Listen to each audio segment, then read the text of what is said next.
हरिओम। आपने इस ओर कभी अपना गौर किया है, ध्यान दिया है कि मनुष्य हर एक उस चीज को पकड़ने का प्रयास कर रहा है, रोकने का प्रयास कर रहा है, बने रहने की इच्छा कर रहा है, जो प्रतिपल जा रही है। देखिए, विचित्रता देखिए, विरोधाभास देखिए कि मनुष्य हर एक उस चीज को रोकने का, पकड़ने का, बनाए रखने का प्रयास कर रहा है जो जा ही रही है। हर वस्तु, हम आरंभ करते हैं अपने शरीर से। आज थोड़ा सा बहुत ध्यान से सुनिएगा और समझने का प्रयास करिएगा, कितना गंभीर चिंतन है। मनुष्य हर एक उस चीज को रोकने का प्रयास कर रहा है, पकड़ने का प्रयास कर रहा है जो जा रही है, जो भाग रही है, जिसका स्वरूप ही, जिसका नेचर ही है जाना। रुकना उसका नेचर ही नहीं है और मनुष्य उसी को पकड़ रहा है। आरंभ करते हैं अपने शरीर से। शरीर प्रतिपल जा रहा है, जा ही रहा है, जब से पैदा हुआ है जा ही रहा है। और मनुष्य की इच्छा क्या होती है? बना रहे, मैं भी बना, ये शरीर भी बना रहे, मेरा शरीर भी बना रहे और अगले का शरीर भी बना रहे। और कभी जाता है, बिछुड़ता है तो रोता है, परेशान होता है। परेशान इसलिए होता है क्योंकि उसको पकड़ने की इच्छा थी, उसको इस बात की इच्छा थी कि ये बना रहे, चाहे वो मेरा शरीर हो चाहे दूसरे का शरीर हो। और शरीर का स्वभाव ये है कि प्रतिपल जा रहा है, प्रतिपल विनाश को प्राप्त हो रहा है, प्रतिपल नष्ट हो रहा है। क्या कोई आज तक शरीर को पकड़ पाया है, रोक पाया है? लेकिन इच्छा सबकी यही है। कितना विरोधाभास है, मैं भी बना रहूं और मेरे वाले भी बने रहे। ये तो शरीर की बात हो गई। दूसरा, शरीर से जो संबंध बने हैं अपने वाले के, वो संबंध भी बने रहे। अब आप देखिए, संबंध भी क्षय हो रहे हैं, संबंध भी जा रहे हैं, बन के बिगड़ रहे हैं। हमारे जो पुराने संबंध थे, हमारे नानी नाना, दादी दादा, परदादी दादा, आज नहीं है, और यदि हैं तो एक दिन नहीं रहेंगे। फिर पिता पुत्र, माता पुत्र, एक दिन वो भी संबंध नहीं रहते। संबंध की बात कर रहा हूं, जो संबंध बने हुए, तो संबंध भी तो जा रहे हैं। ये तो करीब के संबंध हैं, बाकी दूर के संबंध बनते और चले बिगड़ जाते हैं, नहीं रह पाते हैं। तो शरीर भी जा रहा है और शरीर के साथ जो संबंध बने हैं, रिश्ते, वो भी जा रहे हैं। अब क्या बचा? आप कहेंगे कि ये दुनिया है, संसार है, ये तो वही की वही है। कैसे वही की वही है? आप कल्पना करिए, आज से 40 साल पहले, 50 साल पहले, 30 साल पहले किस तरह का परिवेश था आपके चारों ओर? जहाँ खेत खेत थे वहाँ मकान सारे बन गए, कॉलोनी बन गई। बदला कि नहीं बदला?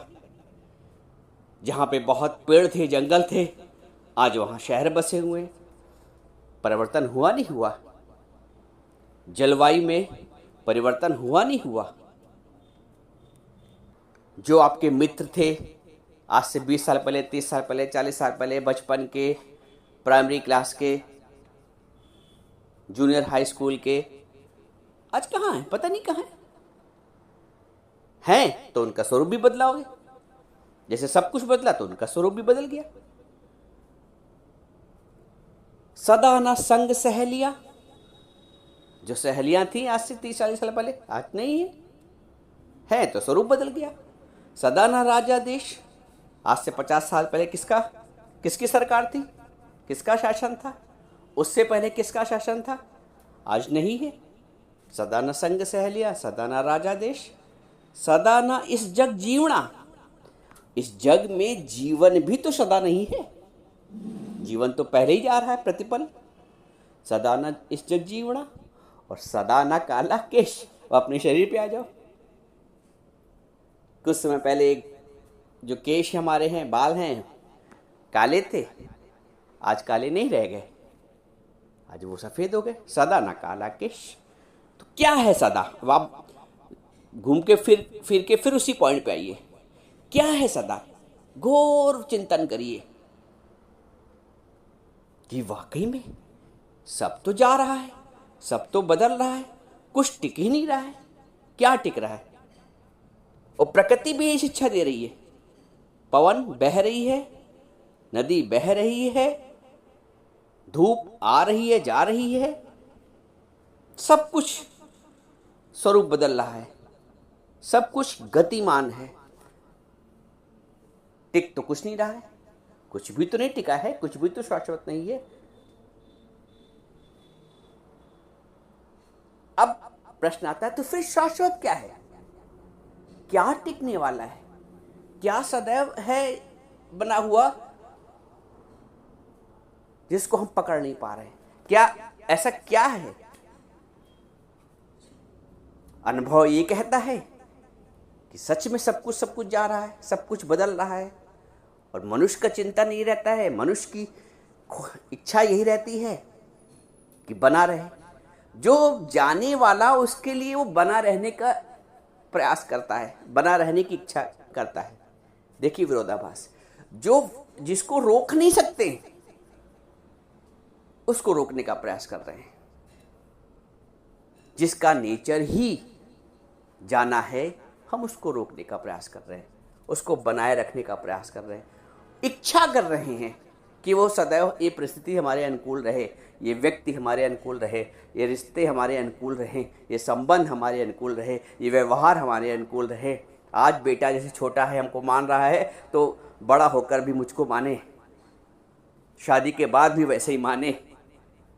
ये इच्छा है कि शाश्वत वैसे संबंध बना रहे। बचपन में हमसे व्यवहार कर रहा, प्यार कर रहा है, आगे चल के भी वैसा ही करे, लेकिन नहीं होता है। इच्छा है, इस नहीं होता क्योंकि स्वरूप उसका बदलना है, नेचर उसका बदलना ही है। और हम नेचर के विरोध जाकर, नेचर के अगेंस्ट जाकर ये इच्छा करते हैं कि ये सदैव ऐसा ही बने रहे। जब बहू ब्याह के आती है, शुरू में बड़ा अच्छा व्यवहार करती है, सब प्रसन्न रहते हैं, और जहाँ 3 महीने 6 महीने साल भर गुजरे, स्वभाव में परिवर्तन, अधिकारों की जागृति। आपने क्या सोचा था सास बन के, ससुर बन के, कि वाह ऐसे ही बना रहे, लेकिन जब ऐसा नहीं बना रहा तो फिर आपके पास दुख की उत्पत्ति हुई। तो दुख की उत्पत्ति कैसे हुई? दुख की अनुभूति कैसे हुई? क्योंकि हमारी इच्छा ये थी कि ये सदा ऐसा ही बना रहे। और उसका स्वभाव क्या है, मूल स्वभाव क्या है, प्रकृति क्या है, कि उसको मिटना है, उसको बदलना है, उसको खिसकना है। हर चीज खिसक रही है, हर चीज छूट रही है हाथ से। अज्ञानवश हम ये चाहते हैं बना ही रहे। ये बड़े में बड़ा अज्ञान, ये बड़े में बड़ा दुख का कारण है कि चीजें बनी रहे, और कुछ भी तो नहीं बना रहता है, कुछ भी तो नहीं बना रहता है। और हम हर एक चीज के बने रहने के प्रयास करते हैं कि बना रहे, हर एक चीज के बने रहने की इच्छा करते हैं कि बना रहे। गलत इच्छा है, अज्ञान है।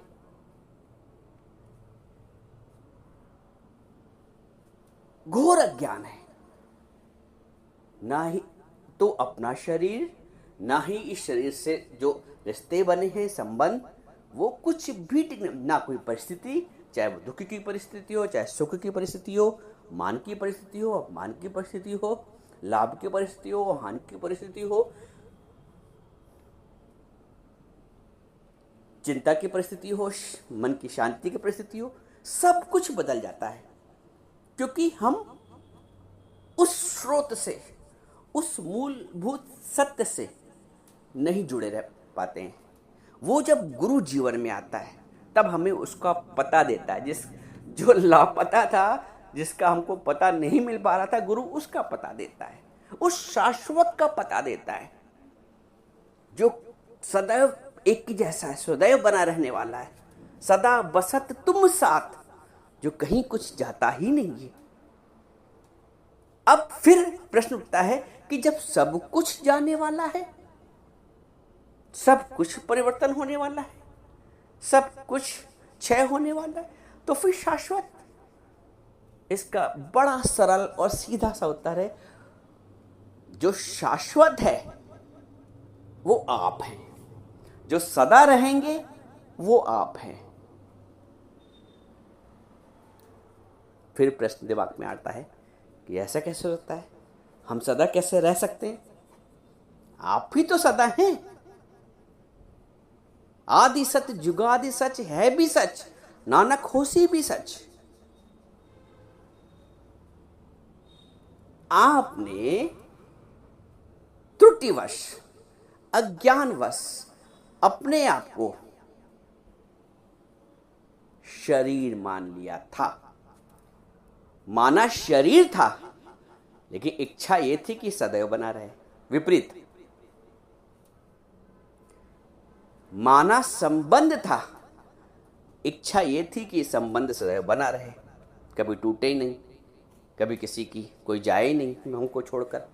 लेकिन छोड़ के जाते भी हैं, और जब छोड़ के जाते हैं तो दुख की अनुभूति होती है, क्योंकि हमने गलत जगह से आशा की थी।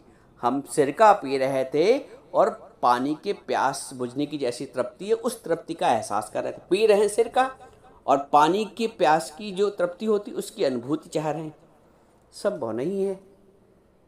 यही दुख का कारण है। मनुष्य हर पल दुखी होता है संसारी परिस्थितियों को लेकर, क्योंकि वो सदैव बाहर ही बाहर अपना संबंध बनाए रहा, जो मिटने वाला है, जो जाने वाला है। मिठाई का डिब्बा फेंक दिया जाता है, मिठाई का सेवन हो जाता है, ऐसे होता है ना। जो शरीर है, शरीर तो जाना है, लेकिन आप शरीर नहीं हैं, आप आत्म तत्व हैं, आत्मा हैं, आप चेतन शक्ति हैं। अब इस बात का प्रमाण कैसे हो कि मैं शरीर नहीं हूं, मैं आत्मशक्ति हूं, मैं आत्म तत्व हूं, मैं आत्म हूं? इसका भी तो प्रमाण चाहिए ना। ऐसे कैसे कोई मान लेगा कि हम शरीर नहीं, हम आत्मा है, हम शाश्वत हैं, बाकी सब जाने वाला, हम शाश्वत हैं। आप शाश्वत ऐसे हैं।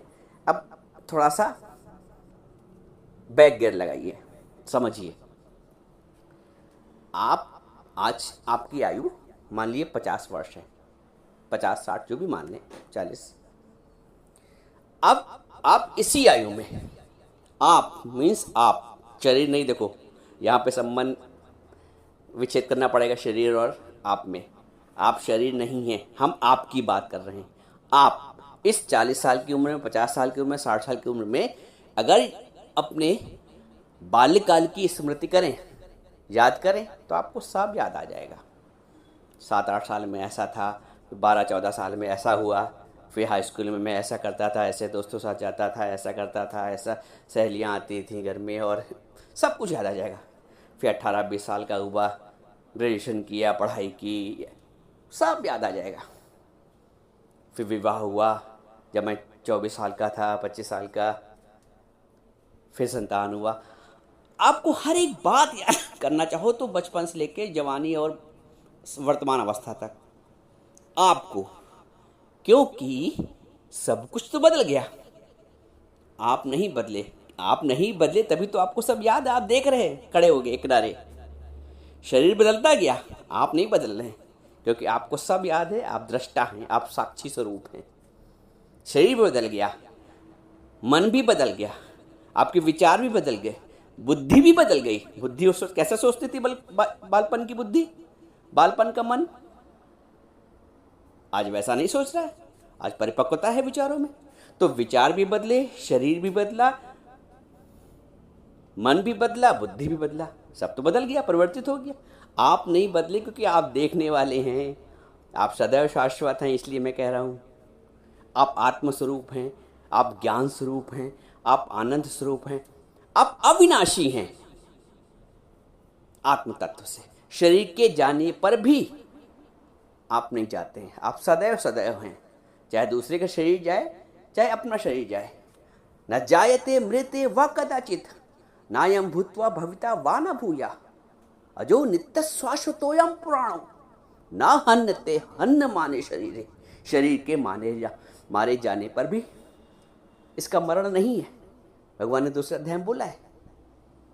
तो आवश्यकता है अपने मूल स्वरूप को पहचानने की। हम अपने आप को जीवन भर शरीर और शरीर के जो संबंध होते हैं वही माने रहते हैं, हम अपने उस तत्व को जान ही नहीं पाते। वही हमने बताते ना, घड़ा जिस दिन ये जान लेगा कि मैं तत्व से मिट्टी हूं, तो उसका जो मरने का भाव, टूटने का भाव, फूटने का भाव समाप्त हो जाएगा। वो कहेगा मिट्टी रूप में तो मैं सर्वत्र मैं ही तो व्याप्त हूं। जब तक घड़ा अपने आप को घड़ा जान रहा था तो क्षुद्रता का भाव था, एक दिन टूट जाएगा, फूट जाएगा, विनाश हो जाएगा।